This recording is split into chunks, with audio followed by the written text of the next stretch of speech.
Her true story from Wyoming. On my birthday, my son abandoned me at a nursing home. A week later, I hit the lottery and never looked back. He said I was too much to handle. Turns out, I was too rich to chase. Your mom doesn't need love, she needs a facility. I had just dropped a glass of water. My hands were trembling from the arthritis that had crept in over the past few years. It slipped right out of my grip and shattered on the kitchen floor, scattering jagged shards across the tile. I stood there, frozen, ashamed, staring down like a child caught in a mess she did not mean to make. Before I could bend to pick up the pieces, I heard her voice, sharp, cold, and so casual it sliced through me like glass. You want to wipe her mouth for the rest of your life? Be my guest. But I say we drop her off and be done with it. My son did not answer right away. The silence that followed was heavier than any scream. Maybe he nodded. Maybe he looked away. I will never know. I only know that I stood on the other side of that kitchen doorway, invisible in the very house I once bled to build. The house still smelled like the wood polish I used every Saturday, back when Saturdays meant pancakes and cartoons and laundry on the line.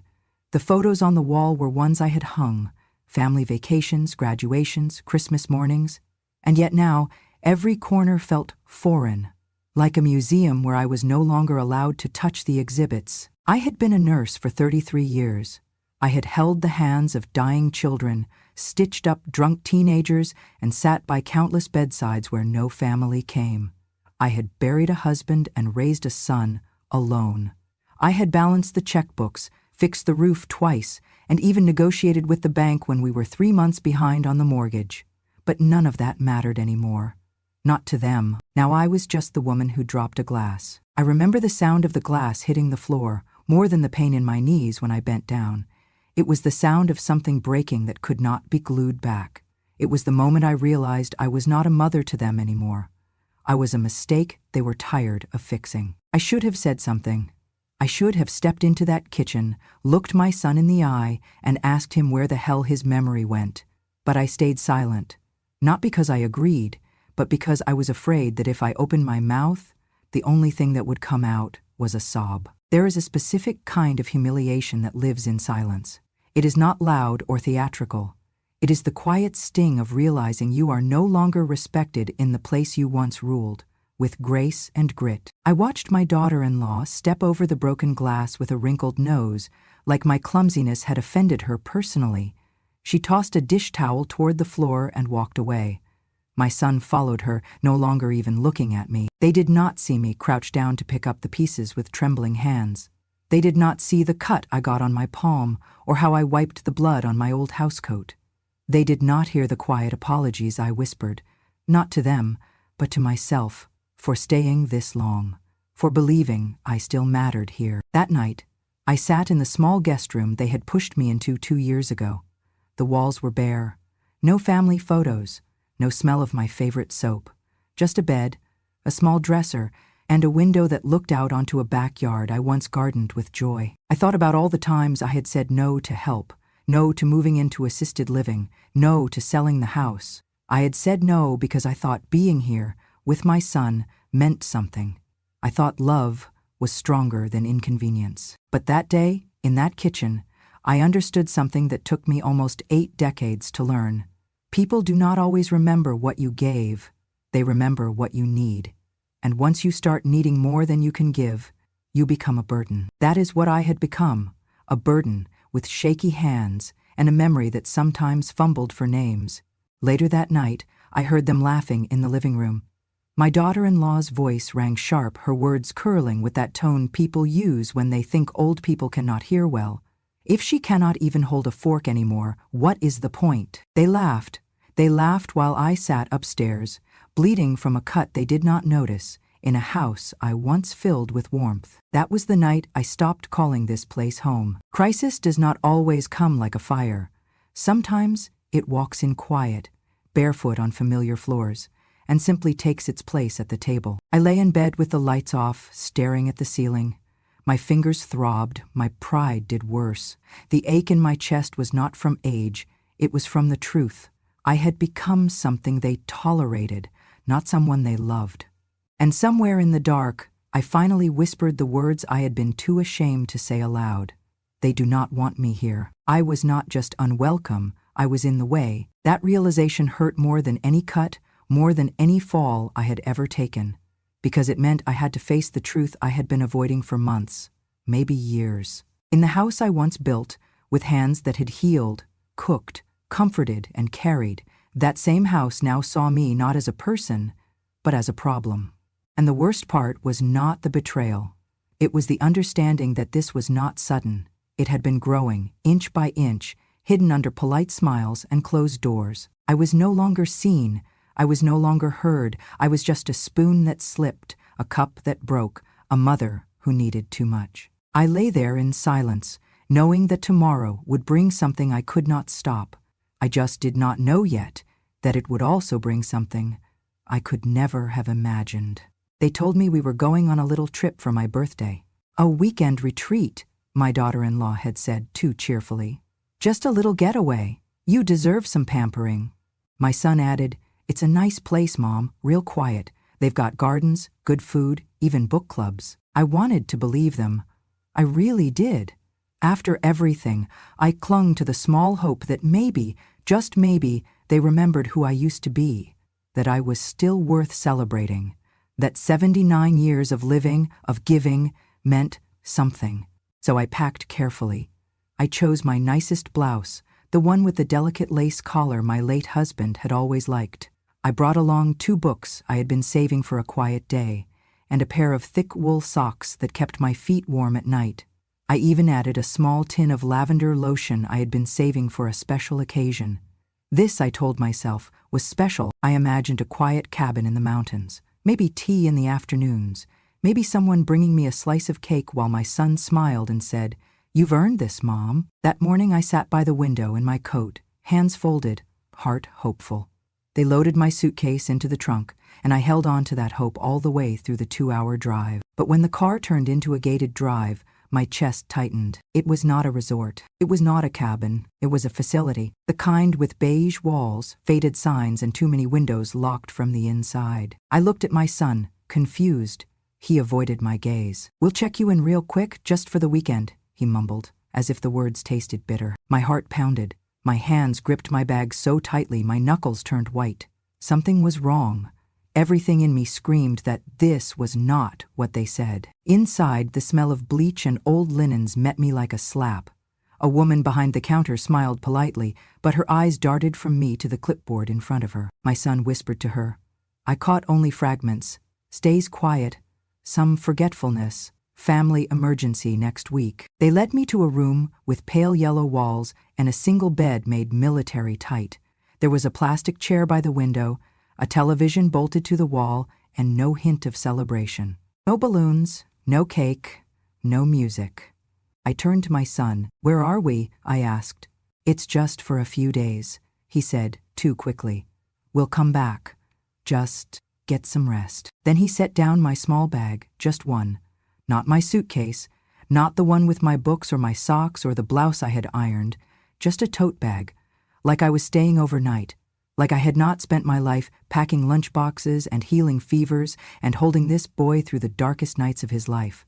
I opened my mouth to speak, but the air had left it. Before I could protest, he kissed the top of my head and said, "Take care, okay?" And just like that, they left. No explanation, no goodbye, no birthday wishes. I sat on the edge of the bed, numb, as the door clicked shut behind them. A few minutes later, a nurse walked in.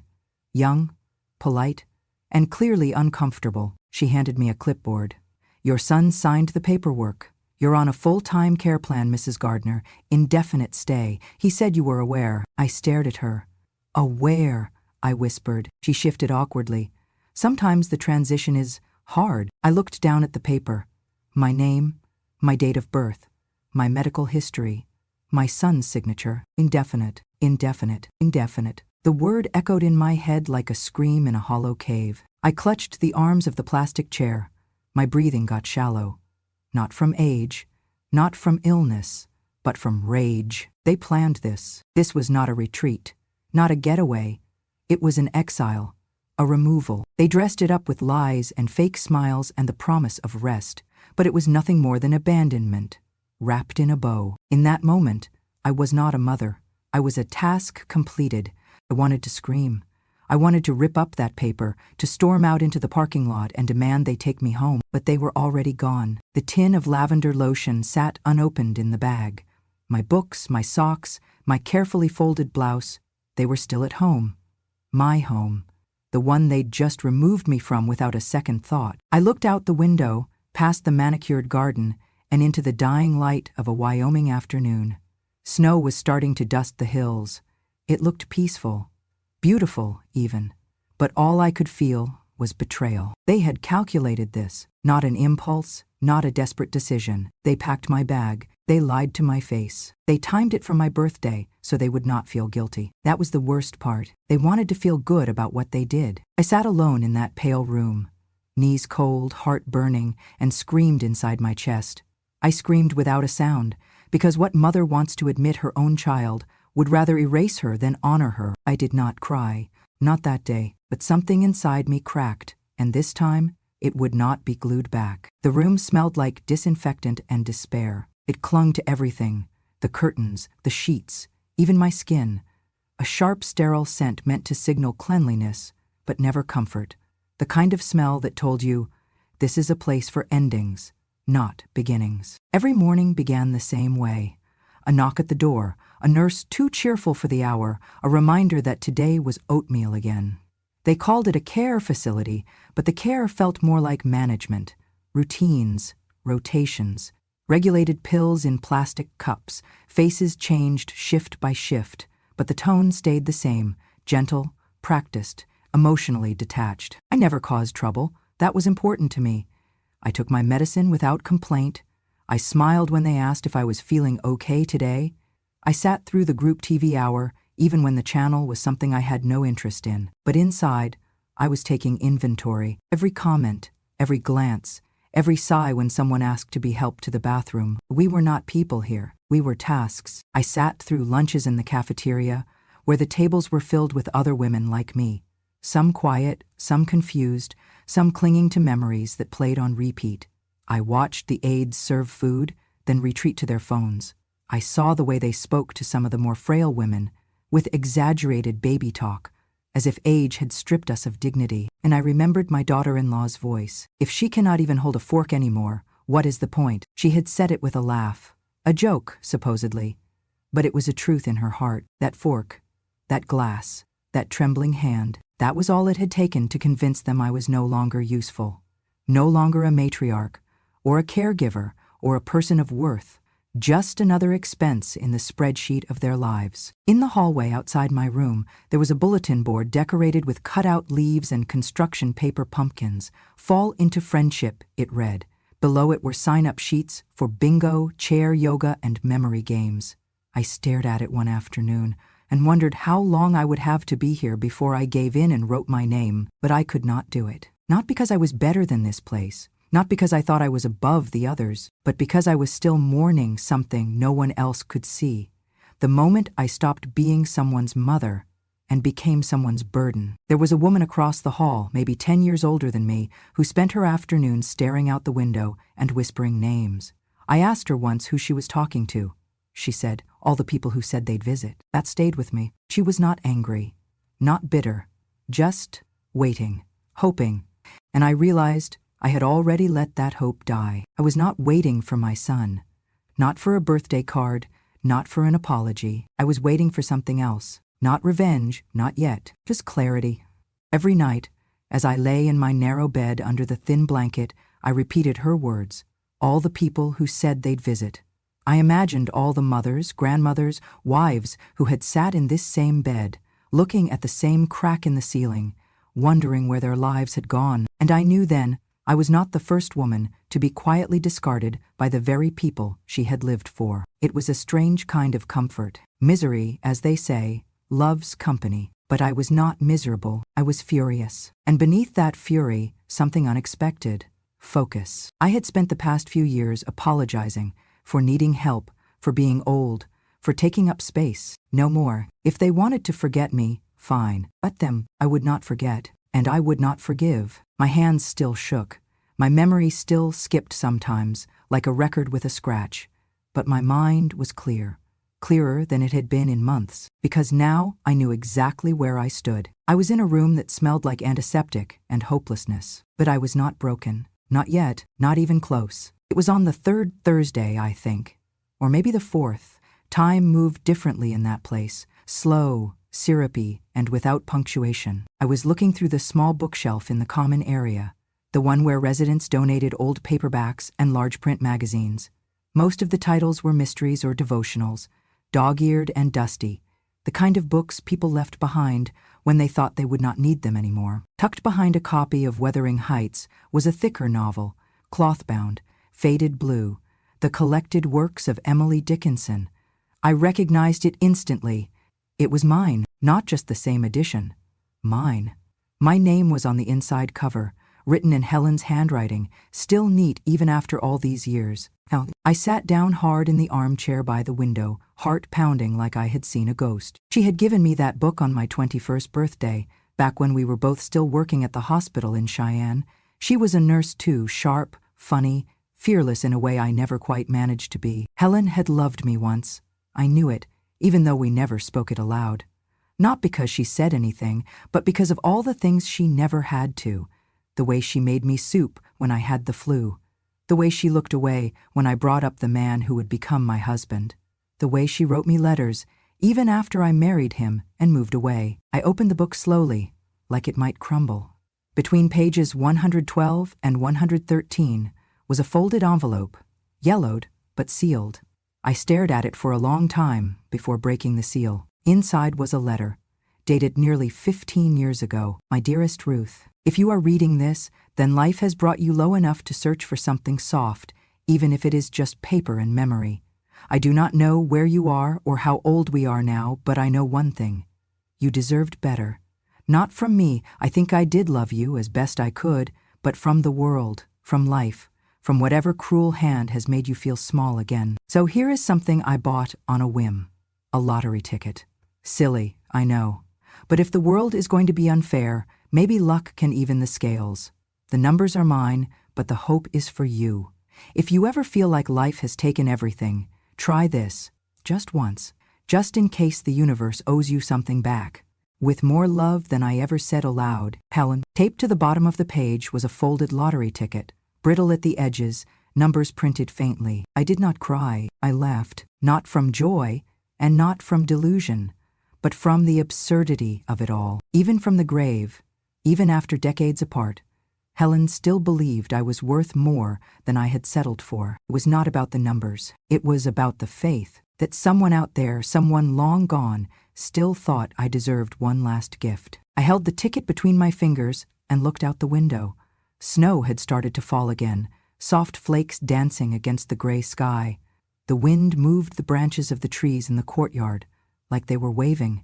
I could almost hear her voice. I hope you win, Ruth, I really do. And for the first time in weeks, maybe months, I felt something other than anger or grief. I felt remembered, not by my son, not by the people who should have protected me, but by someone who had loved me in silence, in waiting, in letters no one else knew about. The nurses passed by, wheeling carts, calling names, checking vitals, the usual hum of this quiet prison. But I sat there in that chair with a folded piece of paper in my hand and a pulse in my chest that beat just a little louder than it had the day before, because hope, ridiculous, fragile, foolish hope, had returned. Not because of luck, because of love. It was a Saturday afternoon when the world shifted. I was sitting in the common room, the one with the vinyl armchairs that stuck to the backs of your legs and the TV mounted too high on the wall. Most of the residents had dozed off, their heads tilted back, mouths slightly open, a soft chorus of snores filling the stale air. A nurse was flipping through channels with little interest, landing finally on the local news, just in time for the lottery numbers. I did not lean forward. I did not expect anything. I had tucked Helen's ticket into my coat pocket more out of ritual than belief. But I watched. The numbers came up slowly, one by one, like they always do. 6, 14, 22. My hand tightened around the paper. 33, 41. I stopped breathing. 54. For a moment, everything was still. I unfolded the old slip of paper from my pocket. The ink had faded a little, but the numbers were clear. I read them again, then again, a fourth time. All 6 numbers, every single one. I had won. No one noticed. The nurse kept flipping channels. One of the residents stirred in her sleep. Somewhere down the hallway, someone coughed, but in my chest, a drum was pounding, steady and fast and hard to believe. I stood up slowly, as if the floor might drop out from under me. My knees were weak, but not from age, from possibility. Back in my room, I closed the door, sat down on the bed, and stared at the ticket. Not a dream, not a prank. $87 million. The air felt different, heavier but lighter all at once, as if the walls of the facility were suddenly too small to hold me. I picked up the small flip phone my son had given me 2 years ago, the one I barely used, the one they probably hoped I would forget how to operate. My fingers moved slowly, deliberately. I knew exactly who I was calling. Michael Thompson, attorney at law, a former student of mine from when I taught nursing part-time. He had always been bright, respectful, and just rebellious enough to think a woman like me was worth listening to. When he answered, his voice cracked with surprise. "Mrs. Gardner?" "Hello, Michael," I said. "I need your help, and your absolute discretion." He came to see me that evening, no questions asked. I had him meet me in the rear garden courtyard, where the cameras could not see and the nurses rarely bothered to look. I showed him the ticket. He blinked, swallowed, then smiled in a way that was all professionalism and a little boyish awe. "Is this real?" he asked. "As real as the silence in this place," I said. We got to work immediately. He made arrangements to claim the prize through a blind trust, everything routed carefully, quietly, so that my name would not appear in headlines. We used Helen's initials as the trust's name. I told him I wanted it all handled within a week, and I wanted full control. Then came the second part. "I want you to find out who owns my old house," I told him. "And I want to buy it." He tilted his head. "Under your name?" "No," I said. "Under the trust. I do not want them to know it is me. Not yet." Michael nodded slowly. "You want to stay hidden until the right moment," I said. He made the calls. I watched him from across the courtyard, the autumn wind brushing leaves along the path like whispers. I did not smile. Not yet. I was still holding it all in, every bruise from every word that had stripped me of value. By Monday, the transaction was underway. My account under the Helen R. Trust had been credited with the winnings. The house was in the process of being purchased. My son and daughter-in-law had no idea the buyer was me. I requested one final thing: relocation. Michael helped coordinate a transfer out of the nursing facility. A private healthcare advocate signed the papers, citing a new premium care residence on file. I left without a goodbye. They offered to pack my things, but I told them I had everything I needed. In truth, I did not want anything from that place to follow me. The car that picked me up was warm, leather-seated, with a thermos of hot tea in the cup holder. I rode with my eyes open, watching the hills of Wyoming roll past like old memories. I thought of Helen, of her laughter, her letter, the fact that she had given me this final push, this quiet revolution. When we reached my new home, a modest cabin on private land, surrounded by birch trees and silence, I stepped out, closed my eyes, and breathed in freedom. For the first time in over 30 years, I did not have to ask permission to go outside. I did not have to explain why I needed more time, more space, more love. I did not have to apologize for the body that had aged or the mind that had slowed. I was not a burden. I was not a patient. I was not a guest. I was the owner. I stood on the porch, warm mug in hand, and watched the sun set, without anyone calling me inside or checking their watch or sighing with impatience. The quiet was not lonely. It was mine, and I exhaled, because I had not just won the lottery. I had reclaimed my life. The cabin was small, but it was enough. It sat on a quiet stretch of land by the lake, hidden behind birch trees that whispered with every breeze. The water reflected the sky like it had nothing to prove. No one knew I was there, and for the first time in years, no one expected anything from me. The mornings were mine. I made tea slowly, savoring the sound of the kettle. I read books without being interrupted. I walked by the water, wrapped in a shawl Helen had given me decades ago, and let the cold bite my cheeks. No calls, no caretakers, no condescension, only peace. Meanwhile, 3 towns over, my son received a letter he never expected. The house, the one I built with my husband's hands, the one where I raised him, comforted him, fed him, had been sold. The new owner, operating through a holding company, was raising the rent by nearly triple. Sudden, legal, and final. Michael had ensured everything was airtight. There would be no loopholes, no negotiation. The trust owned the property, and the trust wanted a new tenant or a clean exit. They panicked. They called the real estate office, begging to speak to the owner. They demanded explanations, tried to guilt the agent into reconsideration, but no one at that office knew who I was. On paper, I was no one. They were told, simply, the terms are non-negotiable, you have 30 days. I watched it all unfold from a secure login Michael set up. The front door camera still fed to a cloud server. He made sure I had access. I saw my daughter-in-law standing on the porch, waving a letter in the air, furious. My son behind her, phone to his ear, face pale. Boxes started appearing within a week. They had nowhere to go. Their lifestyle was too inflated, their savings too thin. They had spent the last 2 years living like royalty in a castle they never owned. And now, the castle had evicted them. I watched as they hauled boxes down the steps I had scrubbed on my hands and knees for 20 years. I watched them argue over what to keep and what to toss. I watched them fill a dumpster with things I once considered heirlooms, and I did not smile. Not because I was soft, but because it was not satisfaction I felt. It was justice. There is a difference between revenge and balance. I was not trying to hurt them. I was simply reclaiming the space they stole from me. They had made their choice. They turned me into a transaction, and so I responded in kind. The house became a number on a spreadsheet. The rent became a line on an invoice. They wanted to treat me like an inconvenience. Now the inconvenience had sent them packing. As they drove away in a rented moving truck, I closed the laptop and looked out over the lake. A duck skimmed the surface, leaving a gentle wake behind it. I did not cry. I did not cheer. I just sat there, hands warm around my mug, and let the silence settle. There was no need for a speech. No need for a final confrontation. They would never know who did this, and they would never know why. But I did. I knew. And for me, that was enough. The day before the cleaning crew arrived, I sent one final delivery to the house. A small envelope, no return address. Inside, a single piece of stationery from the desk I now kept by the cabin window. Cream-colored, thick, the kind Helen used to write on. I wrote the message slowly, with a pen that had belonged to my husband. The ink flowed smooth, steady, certain. I folded the note once, then again, placed it in the envelope and sealed it. No name, no signature, just the words I had waited too long to say. Michael arranged the drop-off. The courier was instructed to leave it taped to the front door. Nothing dramatic, nothing loud. The message read, "Too much to handle? Turns out, you were too cheap to forgive."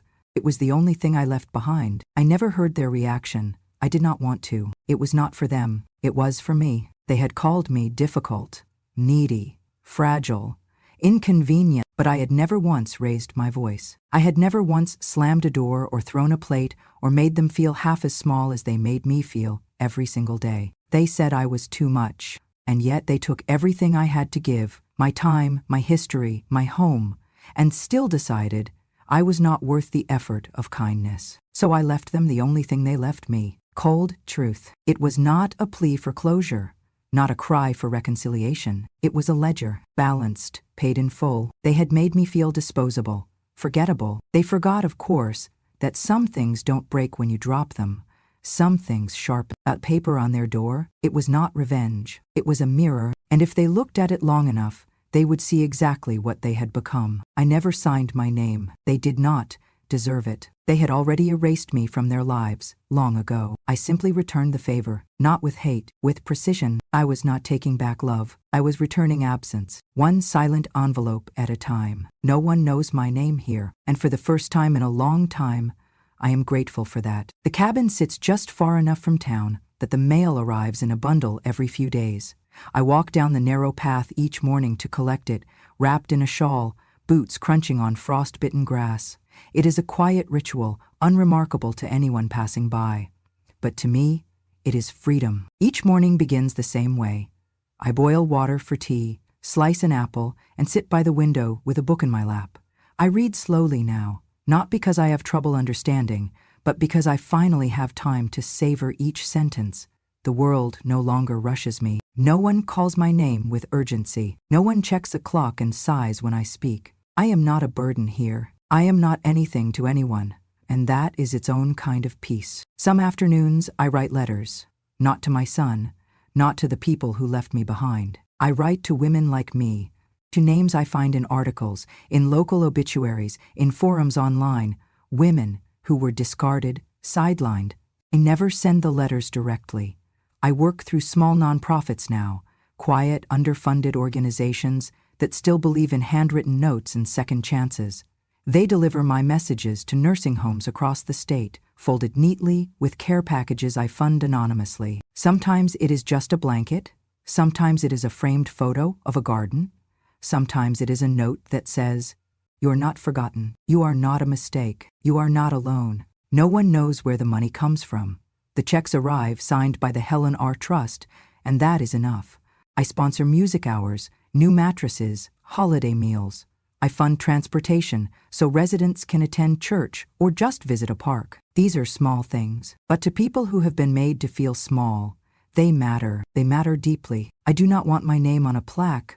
I do not want recognition. I just want the silence we are shoved into, us older women, us mothers, us widows, to feel a little less like a sentence and a little more like a choice. Sometimes, when I walk by the lake, I think about what would have happened if Helen's letter had never found me, if that ticket had never been folded between pages, if I had never been reminded, by someone long gone, that I was still worthy of a better ending. That thought stops me cold every time, because it means there are others still waiting, still sitting alone in quiet rooms, still believing they are too much to handle. And that is why I keep writing, not for closure, not for anger, but to keep their stories and mine alive. One letter at a time, one act of quiet defiance at a time. I do not know where my son is now. I do not ask. I do not check. I do not wonder if he thinks of me, as I am no longer holding out for love that has an expiration date. Some kinds of love are loud and shiny and easy to claim, but the kind that lasts, it is patient, it is quiet. It is the kind that hides a lottery ticket in an old poetry book, just in case. It is the kind that sends blankets to strangers you will never meet, just to remind them they are not invisible. It is the kind that carries no name, but leaves a mark anyway. In the evenings, when the sun disappears behind the hills, I light a candle and sit by the fire. The flames crackle softly. I sip my tea and listen to the wind move through the trees. No one calls, no one knocks, and I am not lonely.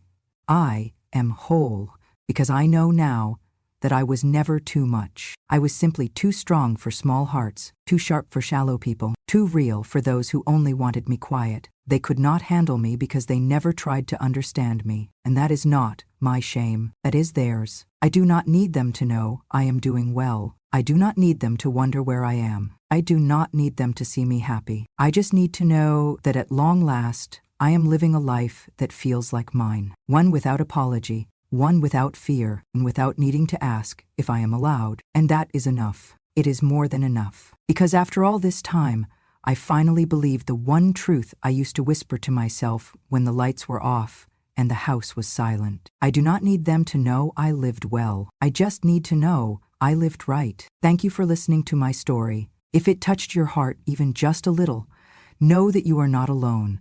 Somewhere out there, someone else has felt forgotten, betrayed, or left behind, just like I once did. But remember this, silence is not the end. Sometimes it is just the beginning of a louder kind of truth. If you believe in stories that matter, real stories from the quietest women in the room, then subscribe to Grandma True Stories. Here we don't shout.